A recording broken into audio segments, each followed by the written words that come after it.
Assalamualaikum warahmatullahi wabarakatuh. Alhamdulillahirabbil alamin. Wassalatu wassalamu ala asyrafil anbiya wal mursalin sayyidina wa maulana Muhammadin amma ba'du. Alhamdulillah, pada kesempatan kali ini hari Jumat yang berkah ini seperti biasa kita melaksanakan kegiatan kerohanian.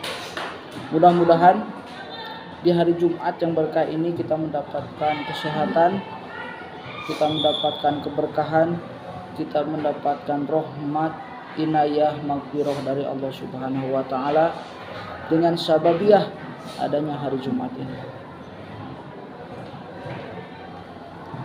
Seluruh peserta didik yang Bapak banggakan, alhamdulillah tentunya di hari Jumat ada kegiatan kerohanian seperti biasa dilaksanakan, dan di hari Jumat juga kita selalu melaksanakan sholat Jumat berjamaah bagi laki-laki. Tentu ini akan sesuai dengan materi yang akan kita sampaikan di setelah ini ya, maksudnya setelah pembahasan ini. Yang terhormat Bapak Kepala Sekolah SMK Al-Hikmah Cianjur, yang terhormat Bapak Ibu guru, staf SMK Al-Fatihah Cianjur, dan seluruh peserta didik yang Bapak banggakan. Salat Jumat itu kan sesuatu yang sangat sentral ya, dan salah satu salat yang memang diutamakan di dalam syariat Islam. Bahkan seorang yang meninggalkan salat Jumat 3 kali berturut-turut, keislamannya itu dipertanyakan. Ya. Di sini ada beberapa materi terkait hal itu. Yang pertama, salat duhur setelah salat Jumat.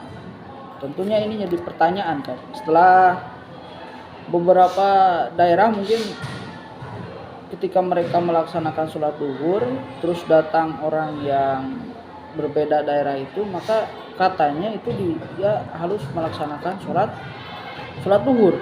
Setelah sholat Jumat melaksanakan sholat duhur. Ini ada beberapa pernyataan seperti itu. Tapi Imam Syafi'i di dalam bukunya, di dalam pendapatnya, mayoritas ahli fikih membolehkan disediakannya sholat Jumat di beberapa masjid pada satu kota ya. Jadi misalkan kita cangkupannya tidak perlu dalam satu kecamatan. Misalkan kalau tidak melaksanakan sholat Jumat di dalam satu kecamatan, satu masjid, maka sholat Jumatnya ditambah dengan sholat duhur, tidak perlu ya. Karena di kecamatan itu kan sekarang berbeda ya, ada yang di desa, ada di kampung juga. Bahkan di kampung yang kampungnya besar, penduduknya banyak, itu ada bahkan dua masjid jami yang digunakan untuk melaksanakan sholat Jumat. Jadi di sini ada istilah terkait pelaksanaan sholat Jumat.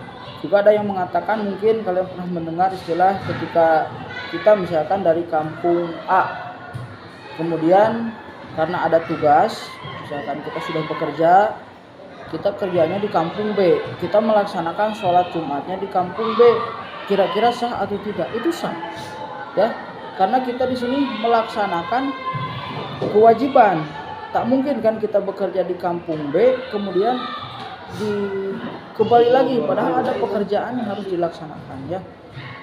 Jadi itu diperbolehkan ya terkait hal tersebut.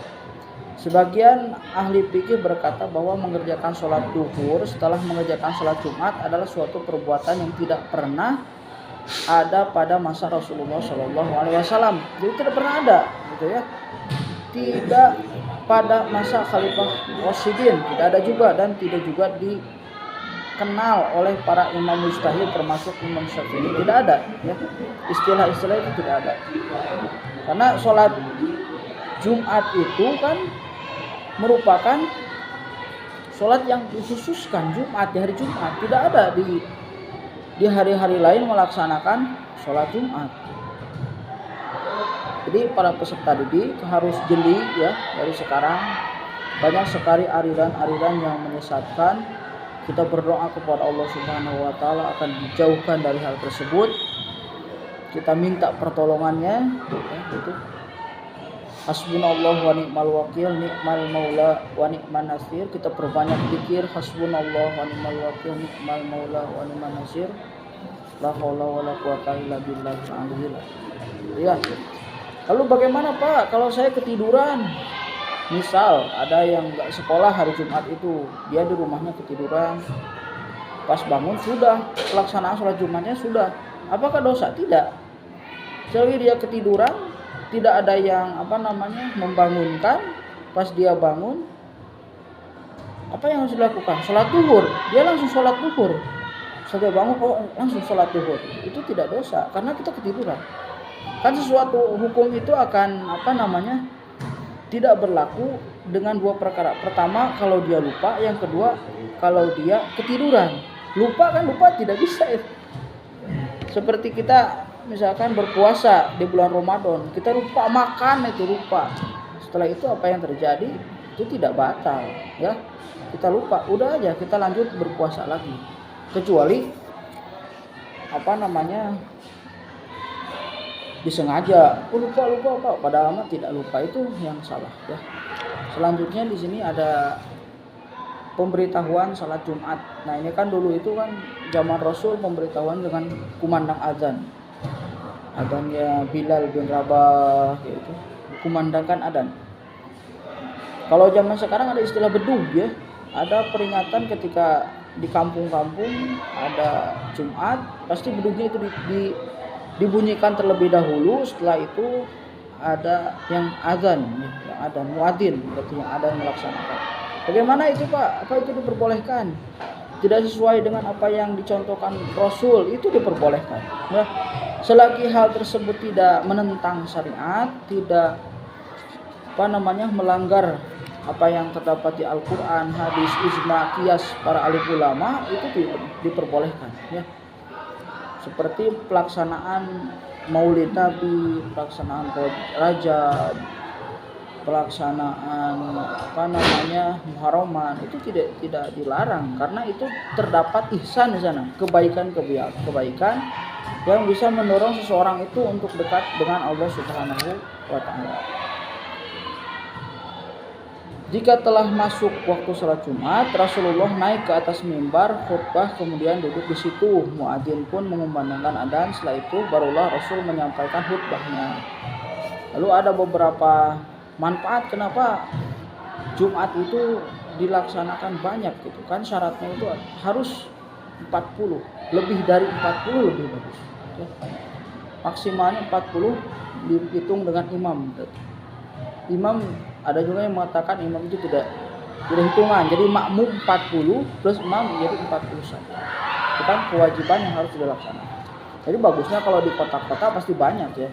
Ada yang yang berkunjung, ada yang melewat ke masjid itu, lalu dia pas itu adzan melaksanakan sholat Jumat dan sebagainya. Itu keuntungannya. Di sini juga kita akan, di sini ada, wahai orang-orang yang beriman, jika telah diseru untuk mengerjakan sholat Jumat, maka bersegeralah kepada Allah Subhanahu wa taala, mengingat Allah, dan tinggalkanlah jual beli, yang demikian itu lebih baik bagimu jika kamu mengetahuinya. Quran surah Al-Jumu'ah surat ke-62 ayat 9. Nah, itu jika terdapat keadaan darurat yang menuntun digunakannya suatu alat untuk mengingatkan dan memberitahukan kepada manusia tentang telah dekatnya waktu sholat Jumat sehingga mereka dapat bersiap-siap dan datang pada waktunya, maka dalam keadaan seperti itu alat demikian dapat digunakan sebatas keperluan itu. Jadi diperbolehkan kita menggunakan speaker, azan, diperbolehkan itu. Pak, ada yang mengatakan itu tidak boleh, itu namanya bid'ah dan lain sebagainya. Itu diperbolehkan selagi itu digunakan untuk kebaikan, itu diperbolehkan dan sah-sah saja. Terima kasih. Mungkin itu yang dapat disampaikan. Kita ketemu lagi di hari Jumat pekan. Mudah-mudahan setiap hari perilaku kita, pahala kita bertambah, dan kita selalu ada dalam lindungan Allah Subhanahu wa taala. Amin ya Allah ya rabbal alamin. Allahumma biq ila aqwamit thoriq. Wassalamualaikum warahmatullahi wabarakatuh.